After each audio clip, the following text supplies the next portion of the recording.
뉴스의 진수를 보여주는 인터뷰. 뉴 진수. 뉴스의 진수를 보여주는 인터뷰 뉴진수.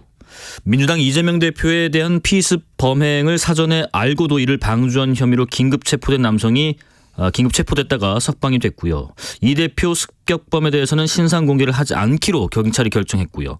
이런 가운데 민주당은 가짜뉴스 확산에 대한 철저한 조사도 필요하다는 입장입니다.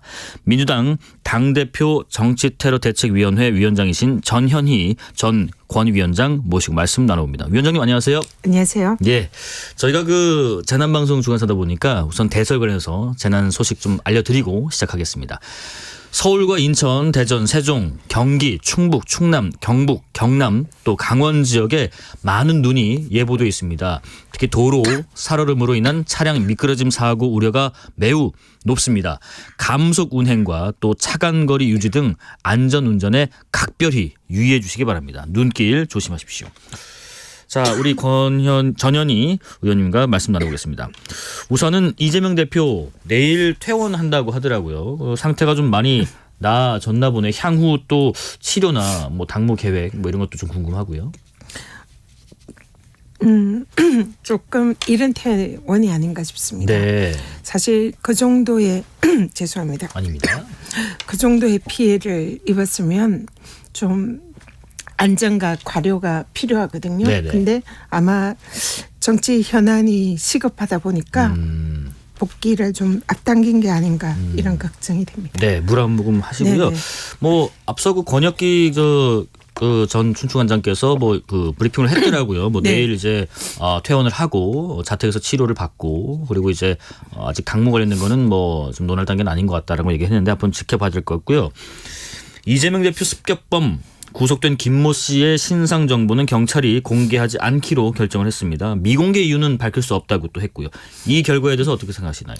이 사건의 가장 중요한 것이 범행의 동기라든지 또 공범 유무 배후 이런 문제가 네. 제일 중요한 진상 규명의 핵심이다.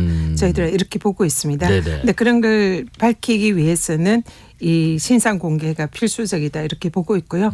그리고 이런 중대 범죄의 경우에는 신상 공개를 할 수 있는 근거 규정도 있습니다.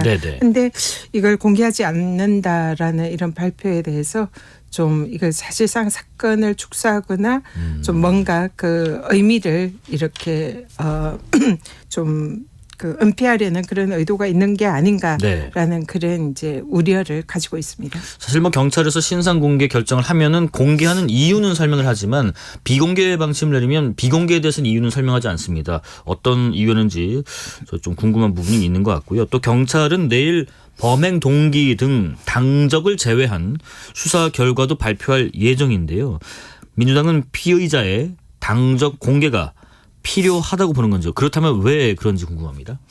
이 사건이 발생한 이유를 국민들 대다수는 정치적 사건으로 보고 있고 실제로 범인도 이재명 대표에 대한 여러 가지 원한이라든지 정치적인 이런 문제를 제기를 한 걸로 보도가 되고 있습니다. 네네. 그렇기 때문에 정치적 의도가 굉장히 중요한 이 사건의 범행의 계기가 될 텐데요. 그러면 이 범행의 의도, 동기를 알려면은 가장 중요한 부분 중에 하나가 이 범인의 당적 유무가 핵심이지 않을까 이렇게 보고 있습니다. 그래서 당적에 대해서는 거기에 대해서 얼마든지 이 발표를 하는 것이 정당법 위반이라고 하지만 이런 공익적인 목표나 국민들의 알 권리를 위해서는 당적을 공개하는 것이 실제로 위법성 조각 사유가 될 수 있기 때문에 공개하는 것은 법적으로 큰 문제가 없다. 저희들 이렇게 보고 있고요.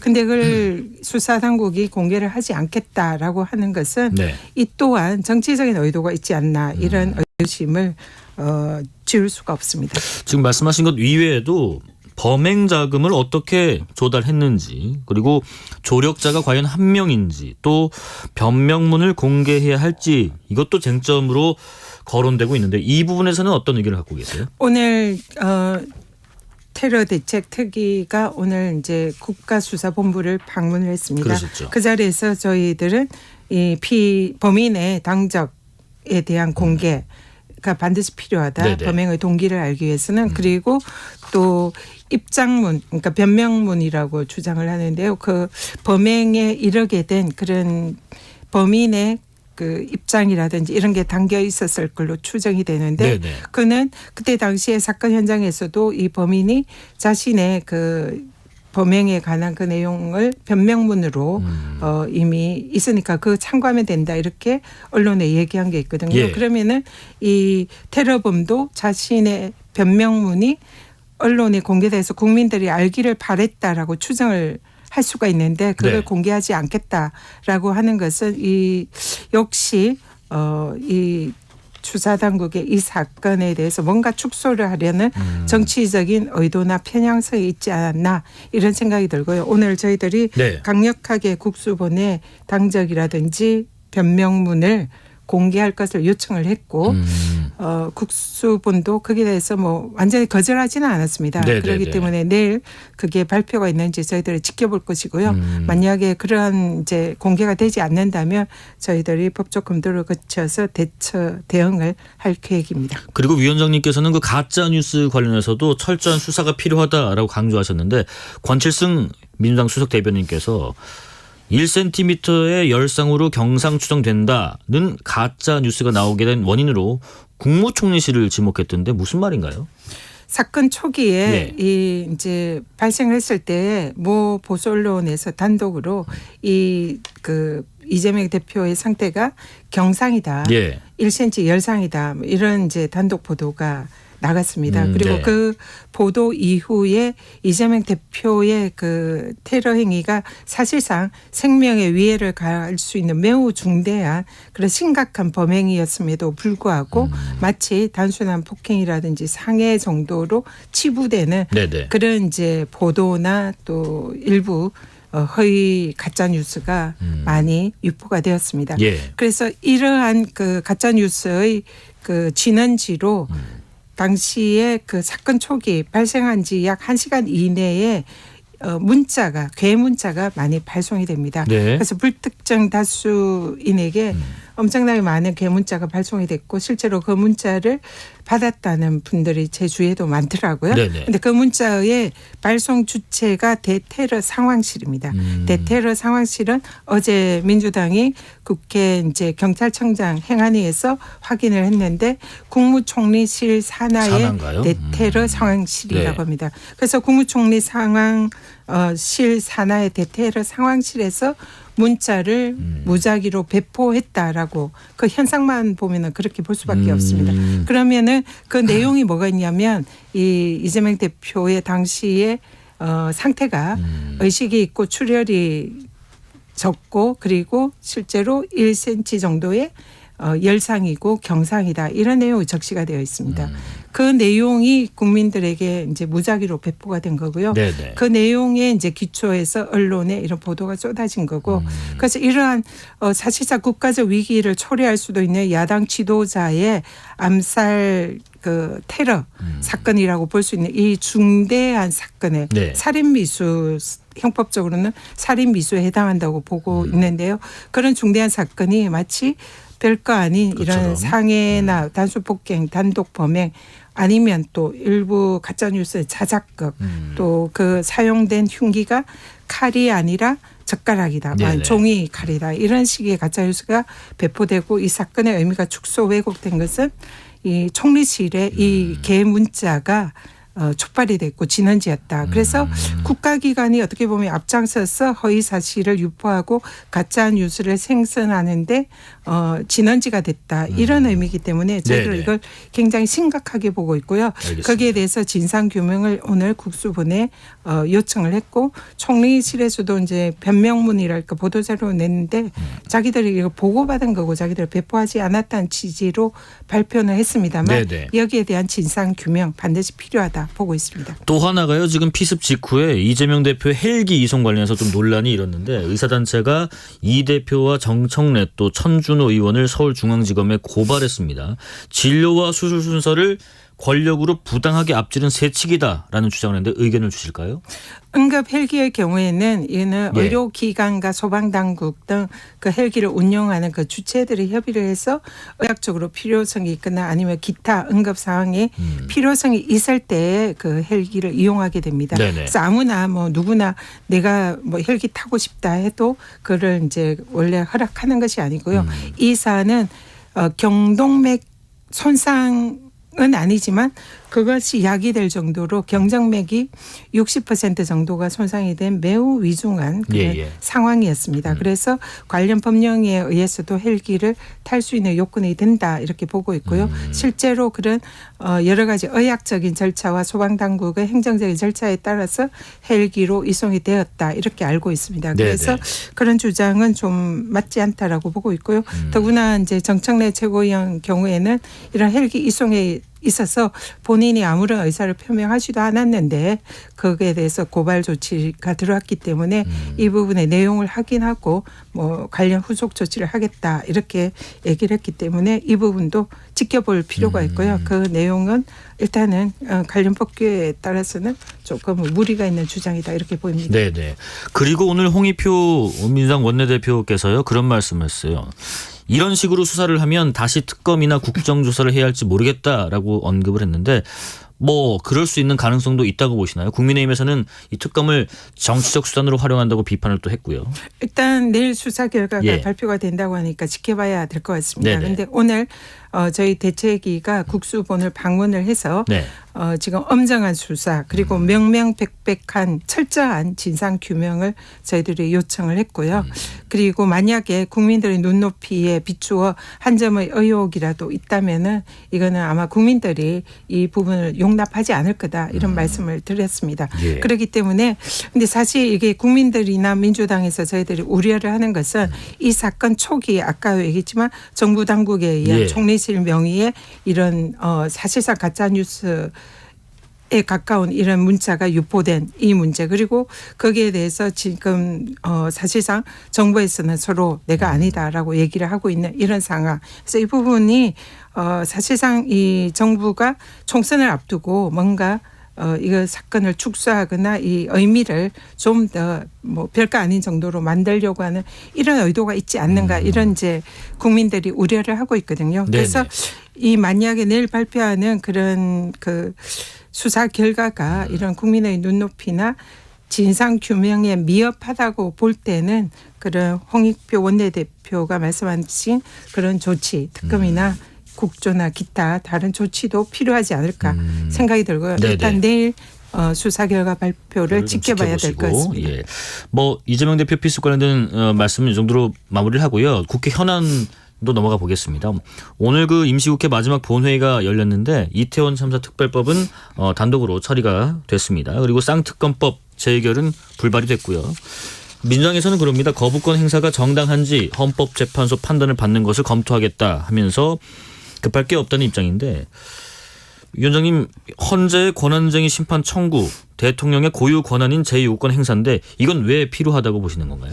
네, 지금 특검법은 김건희 특검법 그리고 이제 50억 클럽 특검법 이 두 개의 쌍특검이 통과가 됐는데요. 이제 대통령께서 그걸 거부권을 행사를 하셨습니다.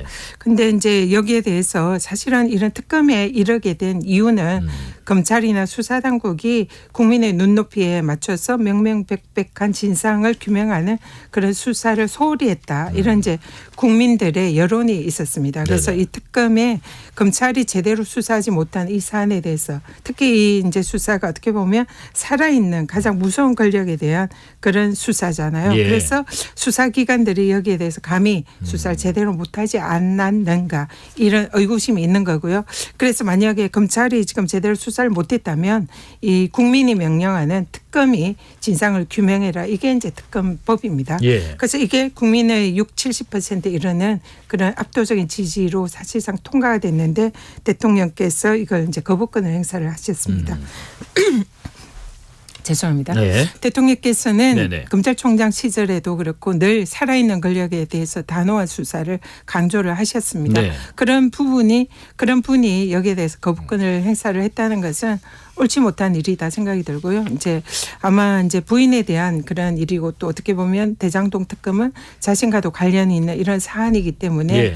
거기에 대해서 이제 거부권 행사를 한 걸로 보이는데 저는 이제 국민권익위원장 전 위원장으로서 국민권익위가 이해충돌방지법의 소관 부처입니다. 예. 이해충돌방지법에 따르면은 사적 이해관계자가 이해충돌이 있는 이익에 서로 충돌이 되는 그런 사안에 대해서는 직무회피를 하거나 그 업무에 관여를 하지 못하도록 규정이 되어 있습니다. 근데 이번에 이 사건은 대통령께서 대통령과 그리고 부인이라는 이런 사적 이해관계자가 관련되어 있는 법안의 거부권을 행사를 한 거라 네네. 이거는 이해충돌 가능성이 매우 높다. 그래서 이해충돌 방지법 위반 소지가 있고 또 그러한 불법적인 지시를 해서 거부권을 행사한 것도 직권남용의 소지가 있다 이렇게 보고 있습니다. 네네. 그래서 이거는 사실상 헌법과 법률에 위반한 그런 사유가 될 수 있다 이렇게 보고 있고요. 거기에 대해서 헌법재판소에 국회의 입법권과 대통령의 거부권, 이 헌법에 정해진 두 가지의 권한이 서로 충돌하는 지점이 있기 때문에 여기에 대해서 헌재에 그 어느 쪽이 정당한 것인지 판단을 구하는 것이 권한쟁의 심판입니다. 그래서 그런 판단을 양측이 첨예하게 이렇게 대립을 하고 있는 상황이기 네. 때문에 헌재에 그런 판단을 구해보는 것은 의미가 있다 이렇게 보고 있습니다. 일부 그 정치권 인사들하고 법조인 인사들은 그런 얘기도 합니다. 이게 헌재에 권한쟁의 심판 청구를 하는 게 사실 좀 답이 나와 있다. 그런데 이거를 표결 실점을 최대한 뒤로 밀어서 총선에 영향을 주려고 하는 총선용 꼼수 아니냐. 이런 비판에 대해서는 어떤 의견이신지요? 지금 권한쟁의 심판이 그 답이 정해져 있다고 했는데 어떤 쪽으로 답이 정해진지 모르지만 제 법률적인 견지로는 권한쟁의 심판이 인용될 가능성이 높다. 네. 그래서 대통령의 거부권의 행사가 부당하다라고 그 판단을 받을 가능성이 매우 높다 생각하고요. 그렇기 때문에 사실은 지금 총선을 앞두고 이런 문제가 일어나는 것이 민주당 쪽의 입장이 아니라 그동안 1년 전에 이미 법안이 제출이 돼서 네네. 통과될 기회가 많았습니다. 그런데 그걸 지금 총선까지 미루고 그래서 마침내 총선이 가까워져서 이러한 절차가 진행되도록 한 것은 오히려 국힘 쪽의 그 책임이 크다 이렇게 보고요. 이게 총선에 이용하기 위해서 민주당이 이걸 지금까지 미루었고 지금 현재 이런 문제를 부각시킨다. 이거는 옳지 않은 지적이다. 이렇게 보고 있습니다. 예. 그리고 이제는 위원장님 개인에 대한 질문도 좀 여쭤보겠습니다. 어제 그 서울 종로 예비 후보 등록을 하셨죠. 그래서 이 지역을 선택한 이유도 궁금하고요. 또 하나가 여기에 지금 지역위원장인 곽상원 변호사 그리고 이종을 전 의원 또 임종석 전 청와대 비서실장의 가능성도 제기가 되고 있는 상황에서 내가 그래도 이것이 가장 좀 낫다. 장점까지 좀 어필을 같이 해주세요. 네. 제가 가장 낫다라고 말씀드리기는 어렵고요. 다들 훌륭한 네. 그런 경쟁자 있습니다. 그래서 기본적으로 지금 현재 민주당은 서울이나 경기도나 이런 지역에는 이제 민주당의 지지세가 높다 보니까 경쟁자가 매우 많습니다. 네. 그래서 뭐 어떤 지역구는 9명이나 경쟁하는 지역구도 있고 평균 뭐 2, 3명 내지 뭐 4, 5명 두세 명, 이렇게 서너 명. 네네. 경쟁하는 지역이 많이 있습니다. 그래서 굉장히 치열한 경쟁, 내부 경쟁을 통과를 해야 본선에 진출할 수 있는 그렇겠죠. 이런 상황이고요. 네네. 그래서 뭐 저는 제가 그분들보다 뭐 뛰어나다, 훌륭하다 이렇게 말씀드리기는 어렵고요. 네. 다만 제가 이번에 이제 종로를 선택하고 출마를 하려는 이유는 제가 그동안 권익위원장을 이제 지내면서 1년 동안 이 정권의 사실상 사퇴 압박을 받고 탄압을 받아왔습니다. 그 과정에서 제가 이 불의에 대한 이런 저항이라든지 또 이런 제 입장에서는 무도한 정권의 탄압을 받았고 거기에 대해서 어떤 법적인 심판을 해야 되겠다 이런 생각을 하고 있고요. 네. 그렇기 때문에 그런 것을 가장 할 수 있는 가장 적합한 장소가 저는 정치 1번지라고 일컬어지는 종로다 이렇게 생각하고 또 그 탄압에 가장 앞장섰던 기관이 감사원 아니겠습니까?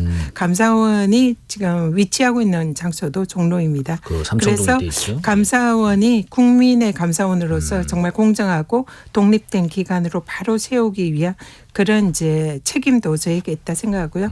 그런 것을 다 정치적인 명분과 의미를 이렇게 나타낼 수 있는 상징적인 곳이 저에게는 종로였다. 그래서 종로는 저에게 있어서 일종의 소명이고 운명이다 이렇게 생각합니다. 예, 정치적 명분과 또 상징성 두 가지를 다 고려를 하신 판단이라고 말씀드려봤습니다. 총선을 앞둔 민주당 상황 그런데 그렇게 썩 좋아 보진 않더라고요. 민주당을 탈당했던 5선의 이상민 의원께서는 어제 국민의힘에 입당을 하셨고 또 이낙연 전 대표는 탈당을 또 공식화했고요. 또 어제 저희 방송에 출연했던 국민의힘의 비대위 대변인 호준석 대변인께서는요.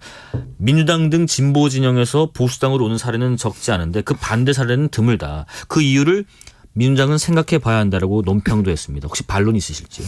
호준석 앵커는 제가 같이 인터뷰도 여러 차례 했고 네네. 제가 이제 개인적으로 친분이 있는 그런 분이신데요. 일단은 그 논평은 틀렸습니다. 일단은 국민의힘이나 그쪽에 계시던 분이 민주당으로 오신 사례도 많고요. 네네. 예를 들면 손학규 전 대표라든지 김부겸 총리님이라든지 김영춘 의원이나 이름할 수 있는 여러 분의 그런 또 유명 정치인들이 민주당 쪽으로 그쪽에서 민주당 쪽으로 오셨고요. 네네. 그래서 그런 지적은 적절하지 않다, 옳지 않다라고 생각을 하고요. 네. 실제로 그리고 또 우리 앵커님이 기자 출신이니까 아시겠지만 흔히 여당은 젖과 꿀이 흐르는 땅이다 이런 표현들을 기자 언론인들께서 많이 쓰시는 것을 들었거든요.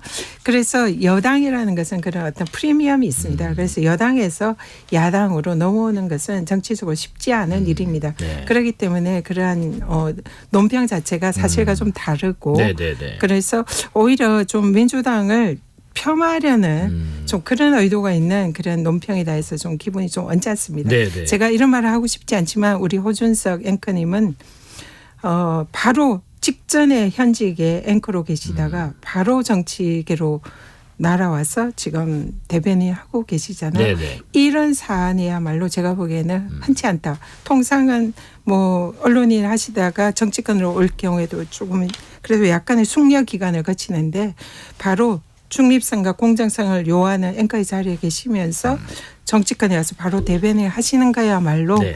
좀 문제가 있지 않나 네. 그런 생각입니다. 마지막 질문 드리고 마무리를 해야 될 것 같습니다. 지금 이낙연 전 대표의 어떤 창당 그 선언 그리고 신당 꾸려질 신당 앞으로 총선 지형에 또 민주당 당내에 어떤 영향을 미칠까 상당히 관심이 많은데요. 이게 굉장한 파괴력이 있을지 아니면은 찻잔 속의 태풍을 그칠지 우리 위원장님은 어떻게 예상하세요? 저는 이낙연 우리 전 총리님께서 네. 일단 아직도 시간이 있기 때문에 다시 돌아오셔서 민주당과 함께 해주시기를 간절히 바라고 있습니다. 그런데 이제 만약에 진짜 그런 바람이 헛되이 돼서 탈당을 하시고 신당을 하실 경우에 그 신당의 의미를 폄하하고 싶지는 않습니다. 분명히 함께 안에서 뭉치고 함께하는 것보다는 이렇게 나가셔서 신당을 꾸리면은 그만큼의 세력이 민주당의 세력이 또 밖으로 유출되는 것이기 때문에 민주당에 분명히 안 좋은 그런 영향을 미칠 것이다. 이런 부분은 인정을 해야 될 것 같고요. 네네. 다만 근데 이제 그것이 어느 정도의 파괴력을 그러니까요. 가지고 네. 민주당의 총선 결과에 악영향을 미칠 것이냐 이제 이게 중요한데요.